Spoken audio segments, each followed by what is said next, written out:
그 중학교, 고등학교 시절 저는 역사 과목에 대해 그다지 큰 흥미가 없었습니다. 아니, 흥미가 없는 정도가 아니라 사실 좀 지겹고 괴로웠던 기억이 있습니다.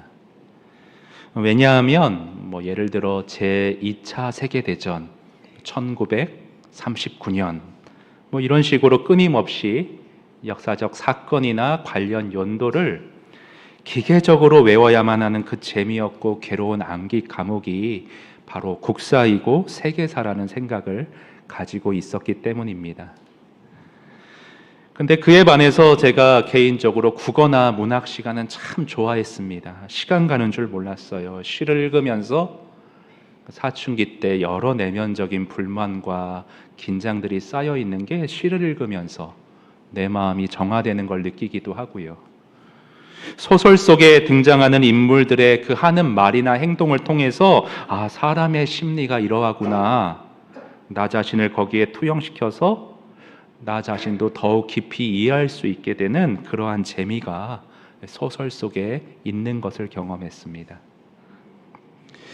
그러나 제가 뒤늦게 성인이 되어 깨달은 사실이 하나 있는데, 역사는 문학 이상으로 우리 삶에 가까이 밀착되어 있는 리얼리티라는 사실을 깨달았어요. 역사는 우리 삶에 지나온 실제 기록이고, 이 기록을 통해 현재의 우리 삶을 점검하며 미래의 개선을 꾀할 수 있는 매력이 이 역사 속에 있다는 사실을 뒤늦게 알게 된 겁니다. 예를 들어서 조선시대에 시행해야 하였던 그 과거 제도를 살펴보면서 우리는 현재 대한민국의 입시 제도가 가져올 수 있는 폐단을 미리 점검해 볼 수 있는 통찰을 얻을 수가 있습니다. 그래서 역사학자인 아놀드 토인비라는 사람은 관련해서 이런 말을 했습니다. 화면 보시면 역사에서 아무런 교훈을 얻지 못하는 것보다 더 큰 비극은 없다. 그런데 사도 바울도 성경에서 이와 비슷한 얘기를 합니다. 역시 화면에서 고린도전서 10장 말씀 보시면요, 형제 여러분, 여러분은 옛날 우리 조상들이 광야에서 겪은 일을 잊어서는 안 되겠습니다. 11절도 이어볼까요? 11절은 같이 읽습니다. 시작. 그들에게 일어난 이런 일은 본보기가 되고 또한 말세를 만난 우리를 깨우치기 위하여 기록. 무슨 말이에요? 출애굽의 역사, 광야의 그 역사는 오늘날 우리 삶의 통찰과 깨우침을 주기 위한 거울, 본보기가 된다는 것입니다. 이걸 그냥 간과해서는 안 된다는 거예요. 제 아들 준서는 저랑 달리 역사를 참 좋아합니다. 그래서 언젠가 저에게 이런 말을 한 적이 있어요. 아빠, 사람은 똑같은 실수를 반복해. 성령께서 애들을 통해서 늘 이렇게 좀 얘기해 주시는 게 많은 것 같아요. 지나온 일들 속에서, 과거에서, 역사에서 교훈을 얻지 못하는 사람은요, 나라도 그렇고 사회도 그렇고 한 개인도 똑같은 실수를 되풀이하기가 쉽다는 거예요. 그래서 여러분, 그런 말 있죠? 역사는 반복된다. 그런데 오늘 출애굽기 본문도 그와 같은 맥락에서 그 이스라엘 백성들이 과거에 보였던 일정한 패턴을 통해 우리 신앙생활에서 똑같이 반복될 수 있는 그 순환의 사이클이 뭔지를 오늘 우리에게 역사적으로 보여주고 있습니다. 우리는 신앙생활하면서 혹시 나도 모르게 매번 똑같이 되풀이하는 실수가 있지는 않을지 오늘 본문의 그 역사적인 거울을 통해 우리가 한번 교훈받을 수 있기를 원하는데요.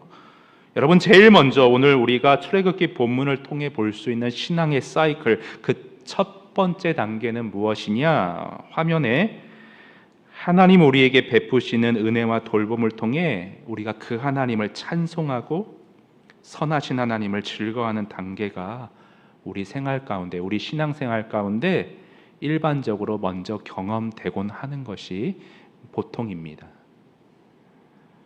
여러분, 오늘 본문 15장으로 가볼까요? 앞으로 좀 넘기셔서 출애굽기 15장 보시면요, 자, 15장 전에 그 2주 전에 설교했던 14장을 떠올려 보시면 어떤 사건이 있었느냐?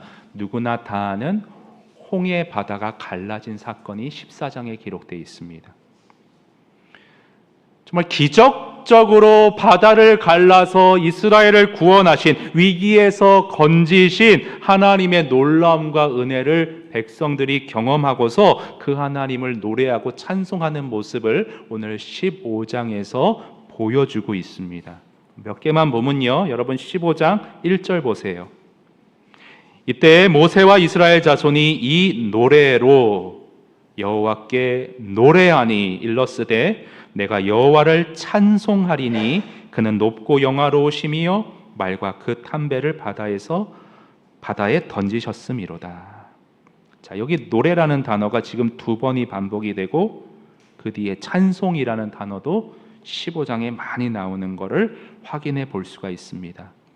우리 2절을 같이 읽으면서 한번 확인해 볼까요? 2절 다 같이 읽습니다. 시작. 여호와는 나의 힘이요 노래시며 나의 구원이시로다. 그는 나의 하나님이시니 내가 그를 찬송할 것이요 내 아버지의 하나님이시니 내가 그를 높이리로다. 예, 여러분 지금 얼마나 신나고 흥분되고 즐거운 분위기인지 여러분 그냥 대박 한번 그냥 단번에 느껴지시지요? 근데 이런 분위기가요 계속 이어져요. 20절로 쭉 건너뛰어서 20절을 가보겠습니다. 20절 보시면 즐거워하다 못해 이제는 악기, 소고를 잡고 춤까지 추는 모습을 보여주고요. 20절 보세요. 아론의 누이 선지자 미리암이 손에 소고를 잡으며 모든 여인도 그를 따라 나오며 소고를 잡고 춤춘다 되어 있고요. 21절 같이 읽어봅니다. 시작. 미리암이 그들에게 화답하여 이르되 너희는 여호와를 찬송하라. 그는 높고 영화로우심이요 말과 그 탐자를 바다에 던지셨음이로다 하였더라. 예, 우리 신앙생활에도요 이렇게 신나는 때가 있습니다. 하나님의 은혜를 경험하고 기쁨과 찬송이 충만할 때가 있어요. 다들 있으실 거예요. 보통 어느 때 그러냐? 여러 가지 경우들이 있지만 말씀의 은혜에 깊이 잠길 때 기쁨이 차오릅니다. 지난주 부흥회 때 여러 순자님들이 문자를 주셨어요. 말씀에 참 은혜를 많이 받았다. 가을에 의미 있는 하나님의 정말 은혜가 말씀으로 내게 임했다. 이런 것들을 저에게 많이 문자로 보내주셨습니다. 우리는 말씀의 은혜가 깊어질 때 영혼의 충만함이, 찬송이, 노래가 차오르는 걸 경험합니다. 아울러서요, 내 삶에서 실질적인 하나님의 선하신 손길을 경험할 때, 돌봄을 경험할 때, 은혜를 체험할 때 여러분 여러 간증들이 있으실 겁니다. 지난주 이현모 교수님의 그 어떤 재정적인 뒤에 동그라미가 하나씩 상황에 따라서 붙어가는 그 어떤 기적적인 일들 너무 신나지요. 저도 숱한 간증들이 많습니다. 꼭 재정적인 것뿐 아니라 여러 삶의 정황 가운데 성도들과 함께 삶을 나누고 함께 걸어가는 가운데 너무 기가 막힌 기적적인 일들이 많아요. 제가 신비주의로 혹시 흐를까 염려하여서 많은 사람들에게 강단에서 그런 말을 많이 하지는 않습니다. 그러나 참 너무나도 신나고 찬송할 수밖에 없는 기적적인 은혜의 순간들이 제 삶 가운데 많이 있습니다. 그런데요, 제가 어느 한 집사님과 대화했는데 정말 너무나 동감하는 게 있었어요. 그 집사님 뭐라고 그러냐면, 목사님, 이렇게 말씀의 은혜를 받고 또 삶에서 여러 하나님의 기적적인 일들을 체험하는데 이런 은혜 시기 뒤에는 꼭이라는 단어를 붙이시더라고요. 꼭 반드시 어려운 일이 끼어드는 것 같아요. 은혜 뒤에는 꼭 원치 않는 일들이 나에게 닥쳐오는 걸 경험해요. 여러분, 신앙의 어떤 그런 원리를 떠나서 일반적으로도 호사다마라는 말이 있잖아요. 좋은 일 뒤에는 나쁜 일이 생길 수 있다는 거예요. 인생이란 그렇습니다, 여러분. 항상 좋은 일만 있을 수 없어요. 천국이 아니에요. 항상 탄탄대로말을 꽃길만을 걸을 수 없습니다. 이것이 삶의 현실이에요. 등산하고 비슷하죠? 산을 오르다 보면 오르막도 있고요. 내리막도 있고요. 걷다 보면 평탄하고 이쁜 오솔길이 나오는가 하면 거친 바위를 올라야 할 때도 있습니다. 변화무쌍합니다. 우리의 인생이란 이러한 것입니다. 근데 오늘 본문이 이런 우리 인생의 그 사이클을 정확하게 보여주고 있는데요. 여러분 15장 22절로 가보세요. 21절에서 방금 전까지 소고 잡고 춤추고 분위기가 너무 좋았는데 근데 22절에서 분위기가 확 바뀝니다. 22절 보세요. 모세가 홍해에서 이스라엘을 인도하며 그들이 나와 수르 광야로 들어가서 거기서 사흘 길을 걸었으나 물을 얻지 못하고 마라에 이르렀더니 그곳에 애쓰게 도착했는데 물이 써서 마시지 못하겠으므로 그 이름을 마라라 하였더라. 아니 방금 전까지 홍해를 가르는 큰 기적을 나에게 베푸시며 우리를 지키시며 보호하시며 돌보셨던 하나님이신데 사흘이 지나도록 물 한 방울 안 주시고 겨우 도착해서 물을 길러 먹었더니 써서 못 먹을 짜증나는 상황을 맞닥뜨리게 하시는 게 왜 그런지 모르겠는데 우리 인생에 하나님이 허락하신 사이클입니다.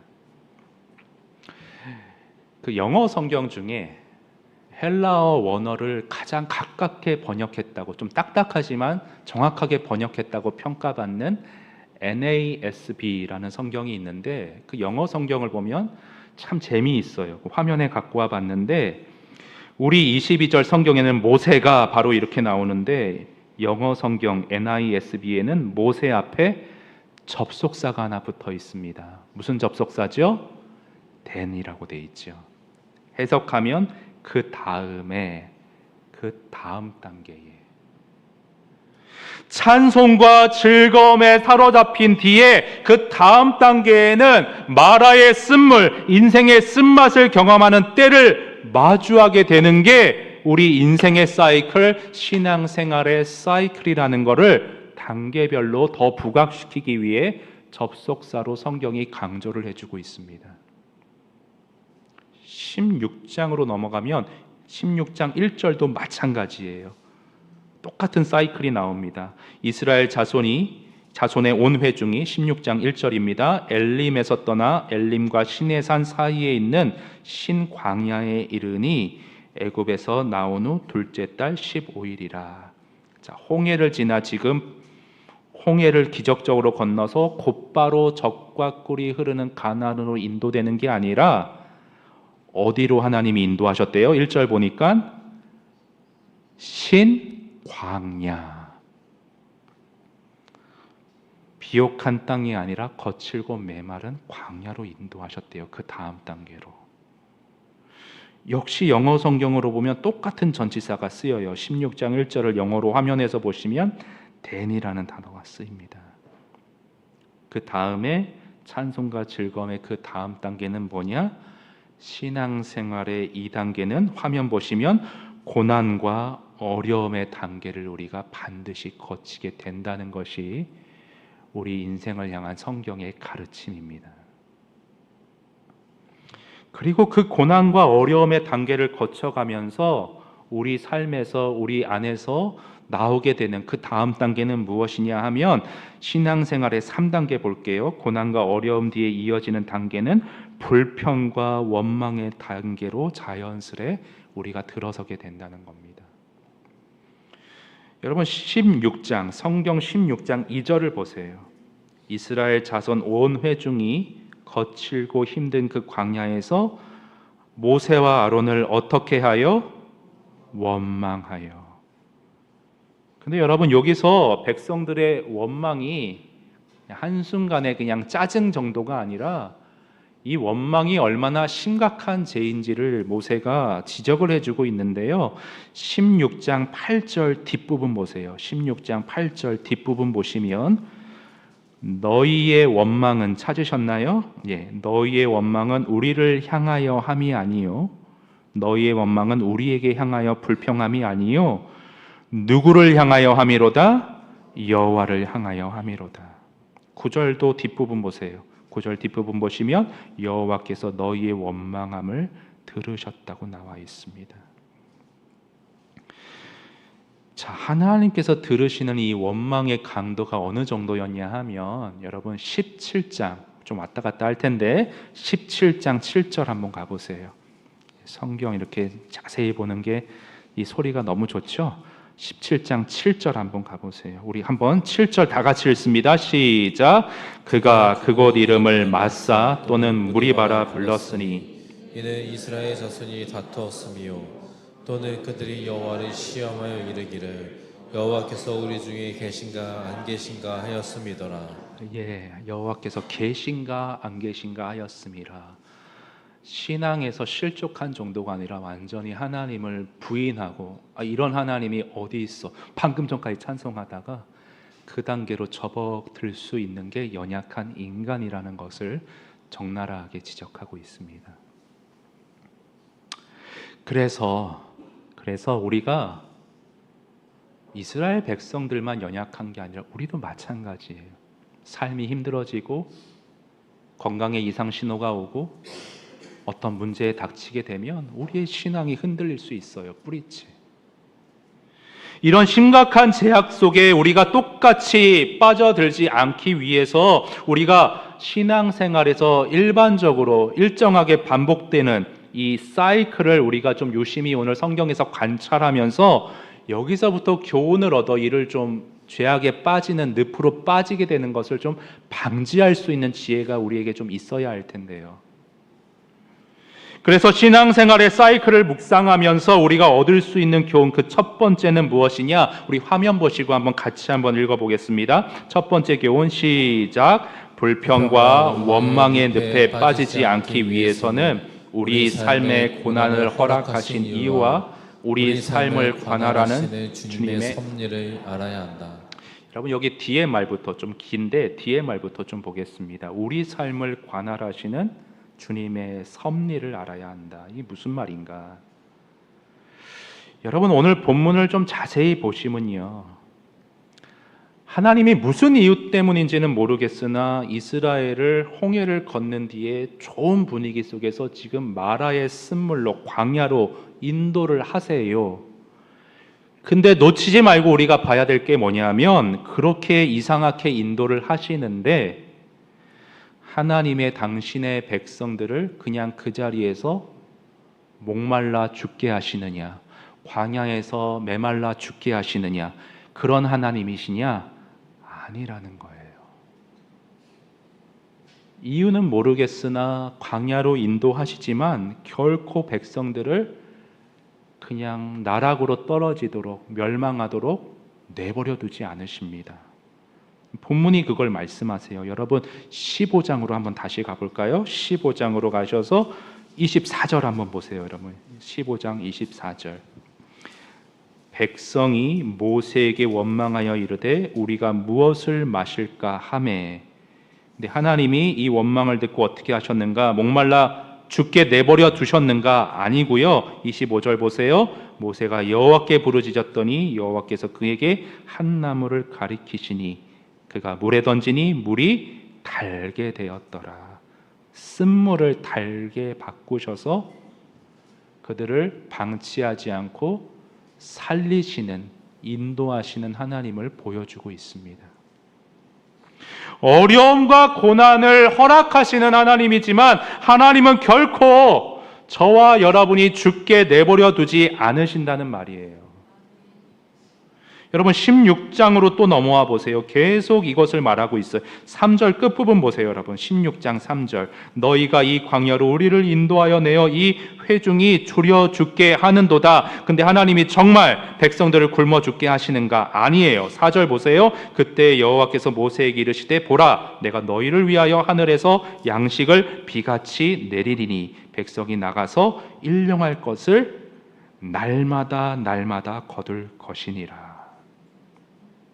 그래서 마지막 신앙생활의 네 번째 사이클은 뭐냐?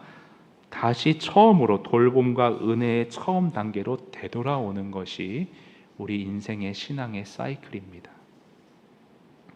여러분, 누군가 이런 말을 했습니다. 하나의 문이 닫히면 또 다른 문이 열린다. 고난이 겹겹이 쌓이고 설상가상으로 어려움이 밀려올 때 정말 숨 막혀 죽을 것 같은데, 코너에 몰리는데 그렇게 문이 닫힌 것 같았는데 또 하나의 문이 열리는 게 인생이래요. 또 이런 말도 있어요. 언제까지 계속되는 불행은 없다. 사람은 코너에 몰리면 그 상황에 매몰돼서 그걸로 다 끝나는 줄 아는데 그런 게 아니라는 거예요.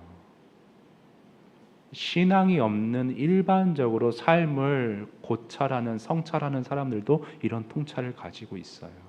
하물며 우리를 돌보시는, 은혜로 감싸 안으시는 하나님을 믿는 사람들인데 인생에서 이해할 수 없는 고난과 어려움이 닥친다고 하나님이 계신가 안 계신가 하여 이대로 죽게 되겠거나 이렇게 가는 건 아니지요. 한 순장님이 저에게 이런 간증을 하셨어요. 저는 그런 경우 처음 봤는데, 본래 그 백혈병의 어떤 그 무슨 수치라고 했는데 제가 잃어버렸습니다. 의학적인 지식이 없어서.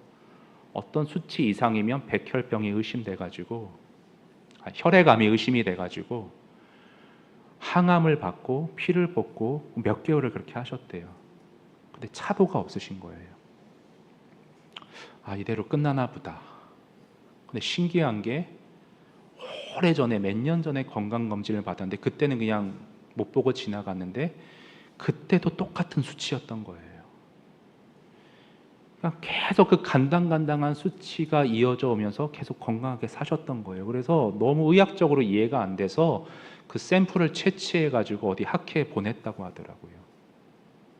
그래서 지금도 수치는 안 떨어지고 계세요. 근데 건강하세요. 하루하루가 기적이라고 말씀하세요.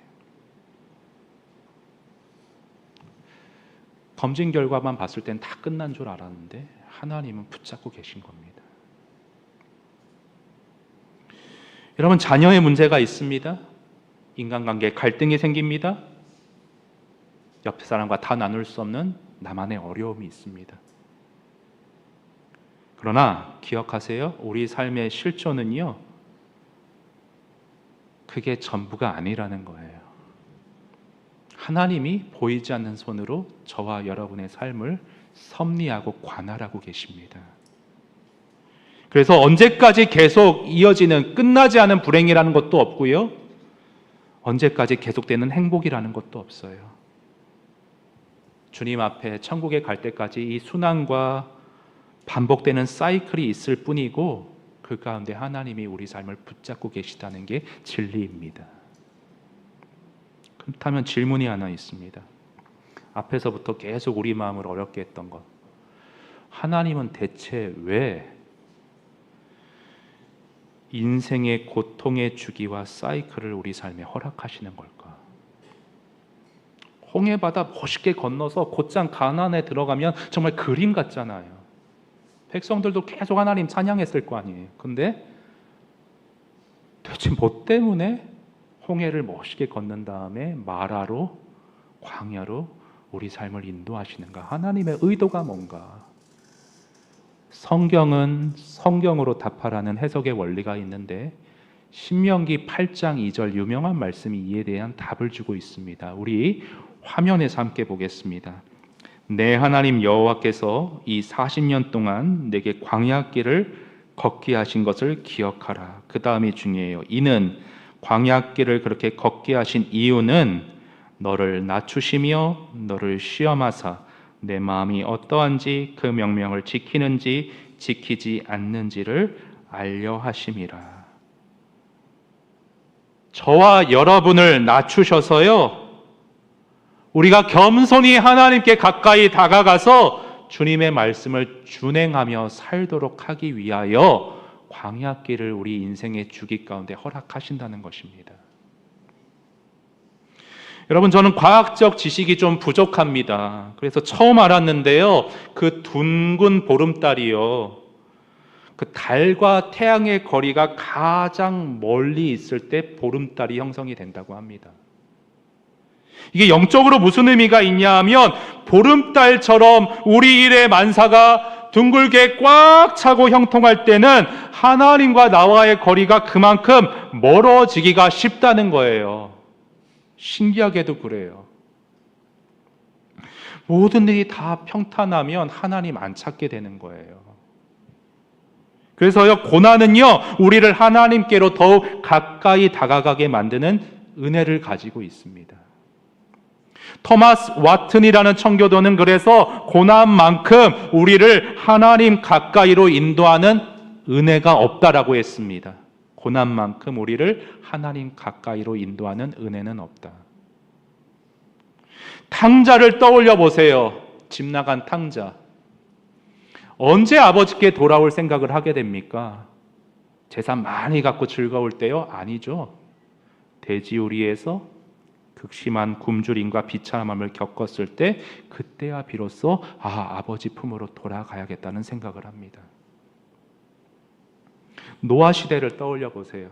사람들이 평상시에 어떻게 살았어요? 흥청망청 하나님과 상관없이 살아갔습니다. 그런데 홍수가 나고 나서야 그때야 비로소 방주의 문을 두들기기 시작합니다. 하나님께서 우리 인생의 고난의 홍수를 허락하셔야만 우리는 비로소 구원의 방주이신 그리스도께로 달려가는 참 가련한 습성을 가지고 있습니다. 사랑하는 여러분, 저와 여러분의 이런 연약함을 아시는 하나님께서는 저와 여러분을 당신 품으로 더 가까이 들이시기 위해 마라의 쓴물, 광야의 먼 길을 은혜로 우리에게 허락하시는 줄 믿습니다. 그러므로 우리가 인생을 살아감에 있어서 갖게 되는 이런 광야의 사이클은요, 광야의 어려움은 결코 나에게 손해가 아니라는 신앙의 인식을 가지고 계셔야 돼요. 여러분, 배우 박신양 씨 아시지요? 이분은 크리스천은 아닌 것 같습니다. 근데 한 TV 강연에서 이런 말을 한 적이 있어요. 그 러시아 유학을 갔을 때 교수님이 러시아 시 하나를 번역해 오라고 시켰대요. 근데 그 러시아 시의 내용을 한마디로 요약하면 이렇게 할 수 있다고 합니다. 화면 보시면 당신의 인생이 왜 힘들지 않아야 된다고 생각하느냐. 그러면서 이런 말을 이어가요. 좀 더 보겠습니다. 우리의 인생은 행복하고 힘들지 않아야 된다는 생각이 언제부터 있었죠? 힘들면 우리 인생이 아닌가요? 그런데 잘 생각해 보게 됐어요. 힘들 때와 힘들지 않을 때가 얼마만큼씩 있지?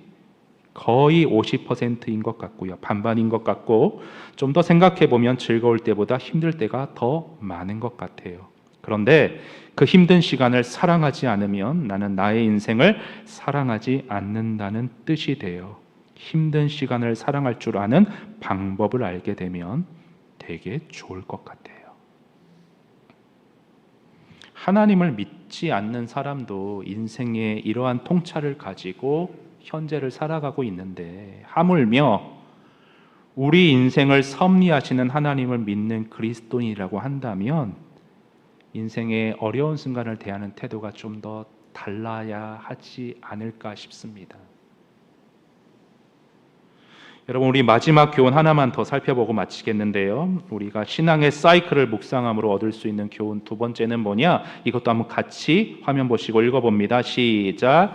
주님의 돌보심과 은혜를 즐거워하고 감사하며 살기 위해서는 내 일상 속에 소소하지만 끊임없이 흐르는 은혜가 소중한 줄 알아야 한다. 여러분, 오늘 본문을 좀 자세히 보면요, 하나님이 광야지만 어쨌건 백성들을 은혜 가운데 지금 다듬으시며 보호하시며 생명을 이어가게 하시는데, 백성들이 홍해에서의 그런 환희의 모습과는 다르게 만나에 대해 감격하고 감탄하고 기뻐했다는 표현이 전혀 본문에 나오지 않습니다. 그럼 한번 확인해 보겠는데요. 16장 12절부터 15절 교독하겠는데 제가 먼저 12절 읽습니다. 16장 12절입니다. 내가 이스라엘 자손의 원망함을 들었노라. 그들에게 말하여 이르기를 너희가 해질 때에는 고기를 먹고 아침에는 떡으로 배부르리니 내가 여호와 너희의 하나님인 줄 알리라 하라 하시니라. 저녁에는 메추라기가 와서 진에 덮이고 아침에는 이슬의 진주위에 있더니 그 이슬이 마른 후에 강야 지면에 작고 둥글며 서리같이 가는 것이 있는지라. 이스라엘 자손이 보고 그것이 무엇인지 알지 못하여 서로 이르되 이것이 무엇이냐 하니 모세가 그들에게 이르되 이는 여호와께서 너희에게 주어 먹게 하신 양식이라. 하늘에서 내린 기적적인 양식을 봤는데 이게 뭐지? 라고 한 신기함, 의아하는 그런 모습 정도만 보이지 뭐 감격했다거나 감사했다거나 찬송했다는 모습은 찾아볼래야 찾아볼 수가 없습니다. 아무리 읽어봐도 안 나와요. 왜 그랬는가? 이게 중요해요. 왜 그랬는가? 백성들의 욕구와 갈망과 그 만족의 기준이 어디에 초점이 맞춰져 있었냐면 그 옛날 애굽의 고기와 기름지게 배 터지게 먹었던 그들의 생활 기준에 그 어떤 만족의 기준이 초점이 맞춰져 있었던 것입니다. 여러분 그 16장 3절 보세요.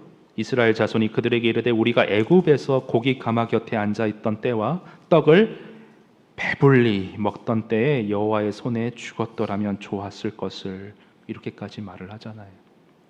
그들의 행복과 만족의 기준은 뭐냐? 애굽 땅에서 고기 가마 곁에서 배 터지게 먹던 그때였습니다. 그러니까 만나를 보고는 아무런 이렇게 감흥이 없는 거예요. 이거는 뭐 더 먹고 싶은데도 일정 양만 가지고, 다이어트 식단이잖아요. 싫은 거예요. 옛날에 배 터지게 먹었는데. 하나님께서 자격 없는 자들에게 뭐 일도 안 하고 광야에서 그럴 수가 없는데 기적적으로 은혜를 날마다 매일매일 공급하시는데 전혀 감흥이 없는 거예요. 만약 그들이 정말 하나님이 살아계시고 나를 만나러 매일 붙잡고 계시는구나, 이 은혜가 놀랍구나, 이러한 묵상이 있었으면 광야 생활에서 그토록 불평과 원망과 짜증과 힘겨움이 은혜의 만족과 찬양 가운데 어느 정도 극복하며 그리스도인답게 살아갈 수 있었을 거라고 저는 봐요. 근데 그들은 그게 없었습니다. 여러분, 일반 세상에서도요, 행복의 기준, 만족의 기준을 어디에 맞춰놓고 사느냐에 따라 삶의 질이, 행복 지수가 달라지는 걸 봅니다. 여러분, 세계에서 가장 행복 지수가 높은 나라 어딘지 아세요? 제가 인터넷에 찾아보니까 구글에 1위가 핀란드, 2위가 덴마크인데, 지난번에 오신 우리 이현모 교수님 아드님이 지금 덴마크에서 건축사 일을 좀 하고 계신데 그런 말을 해요. 덴마크 사람들이 참 삶의 만족도가 높다. 그 이유가 뭐냐? 소소한 일상에서 행복을 찾는 어떤 삶의 지혜들이 있다는 거예요. 그래서 제가 좀 책을 찾아봤는데 덴마크인들이 어떻게 일상에서 소소하게 행복을 찾느냐, 한번 마지막으로 보겠습니다. 일상적인 일을 할 때 단순히 그 자체에서 즐거움을 얻는 방식으로 접근한다면 하루를 보낸다는 것이 체크리스트를 하나하나 처리해 나가는 것이 아니라 매 순간 의미를 찾는 것으로 탈바꿈될 것이다. 예를 들어 꽉 막힌 도로에서 음악을 감상한다거나 따뜻한 비누 거품으로 가득한 개수대에 손을 넣고 그 감촉을 즐기는 방식으로 기존에는 힘들거나 단조롭다고 여겼던 의무적인 일을 품위 있고 심지어는 기쁜 일로 만들 수가 있다는 것입니다.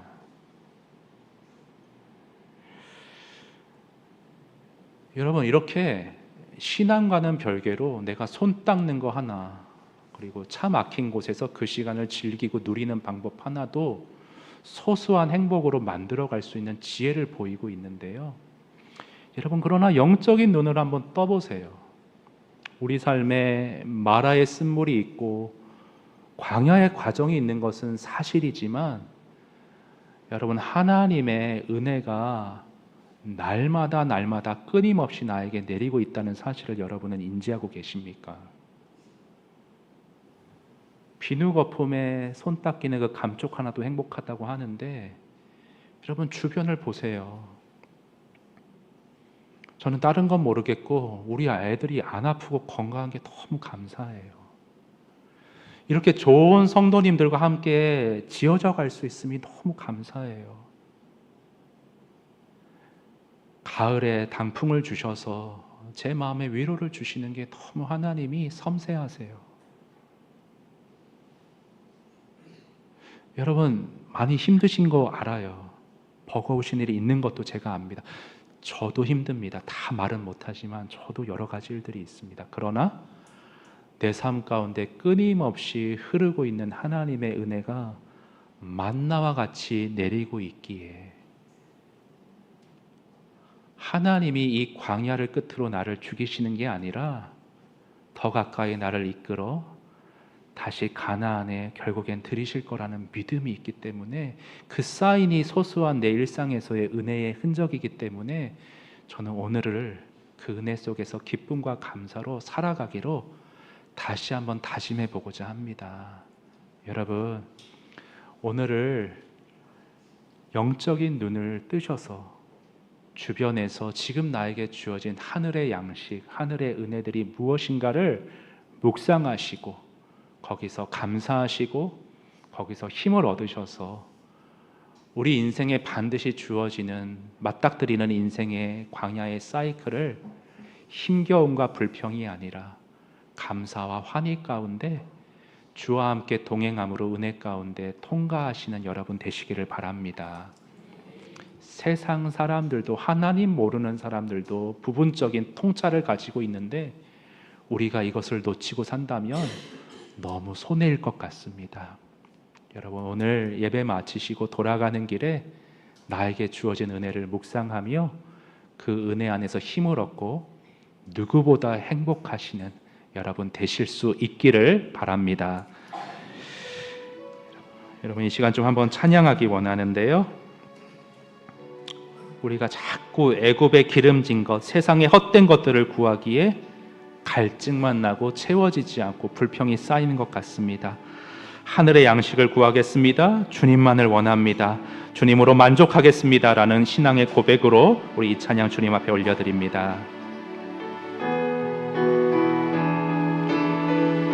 우물가의 여인처럼 우물가의 여인처럼 난 구했네. 헛된 것들을 그때 주님 하신 말씀 내 세매와 생수를 마셔라. 오 주님 채우소서. 나의 잔을 높이 듭니다. 하늘 양식 내게 채워주소서. 넘치도록 채워주소서. 많고 많은 사람들이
주소서. 주님만을 원합니다. 더 원합니다. 나의 맘 만져 주소서. 목마른 나의 영혼 주를 부르니 나의 맘 만져 주소서. 주님만을 원합니다. 더 원합니다. 나의 맘 만져 주소서.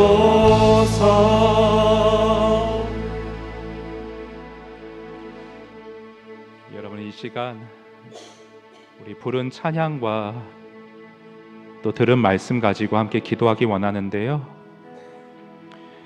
여러분, 우리 인생의 모든 순간에 광야의 마라의 쓴물에서도 하나님이 섭리 가운데 저와 여러분의 삶을 관할하고 계십니다. 매일의 만나를 내리시고요, 때마다 시마다 반석에서 물을 내시며 그렇게 주님만 의지하도록 세상의 헛된 가치가 아니라 주님의 참 생명 되신 보화로우신 주님만을 붙들고 소망하며 살도록 생명의 복된 삶으로 저와 여러분을 가까이 부르고 계십니다. 여러분, 영적인 눈을 뜨셔서 그 방향성의 비전을 가지고 비록 오늘 광야의 긴 여정을 걷고 있지만 곳곳에 배어있는 많지는 않지만 소소하게 끊임없이 내리고 있는 만나의 은혜, 하늘의 은혜를 내가 만끽하며 감사하며 즐거워하며 그 은혜에 힘입어 광야길을 힘있게 주와 함께 내딛기를 원합니다. 주님께서 나에게 주어주신 은혜를 볼 줄 알게 하시고 만족할 수 있게 하시고 소중히 여길 수 있도록 저의 영적인 눈을 띄워 주시옵소서. 우리 함께 주님 앞에 나아가 함께 기도하겠습니다.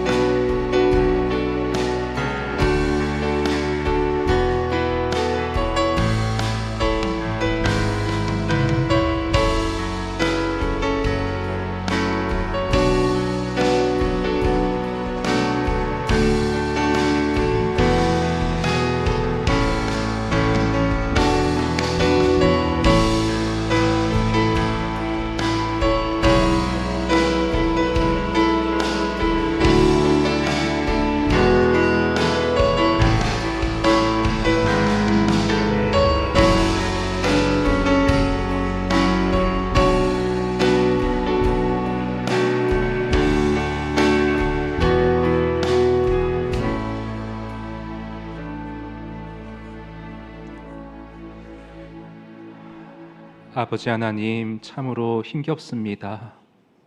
제 힘으로 감당하기 버겁습니다. 사흘길을 사막을 걸어서 물을 찾았는데 쓴물을 마시는 인생의 쓰디씀이 너무나 괴롭습니다. 하지만 주님, 오늘 말씀으로 확인했듯이 하나님은 저를 절대 목말라 죽게 하시는 하나님이 아니십니다. 하나님, 우리가 영적인 눈을 떠서 섭리하시는 하나님을 바라볼 수 있도록 도와주시고, 삶의 무게에 지치고 눌린 우리 성도들 오늘 말씀으로 성령께서 위로하여 주셔서 내가 매일의 만나로 끊이지 않는 매일의 은혜를 너에게 흘려보내고 있으니 그 은혜에 감사하고 그 은혜를 믿고 바라봄으로 끝끝내 너를 은혜 가운데 가나안에 드릴 터이니 힘을 내거라. 어깨를 두들기시는 성령의 속삭임 가운데 하나님, 힘을 얻을 수 있는 우리 모든 성도들 될 수 있도록 오늘의 말씀으로 역사하여 주시옵소서. 일반 세상 사람들도 고난이 있으면 기쁨이 있고 오르막이 있으면 내리막이 있다라는 삶의 통찰을 가지고 살아가는데, 오늘 나에게 나의 삶을 누르고 있는 모든 고난이 전부가 아니라는 하나님의 사람다운 시각을 갖게 하시고, 이 삶 뒤에 하나님께서 나를 더 주의 품으로 가까이 이끄실 선한 의도가 있다는 믿음 하에 하나님 즐겁게 주님을 찬송하며 주와 함께 동행하며 인생의 광야길을 통과해 나갈 수 있는 우리 믿음의 사람들 다 될 수 있도록 오늘의 말씀으로 성도들을 먹이시고 무장시켜 주시옵소서.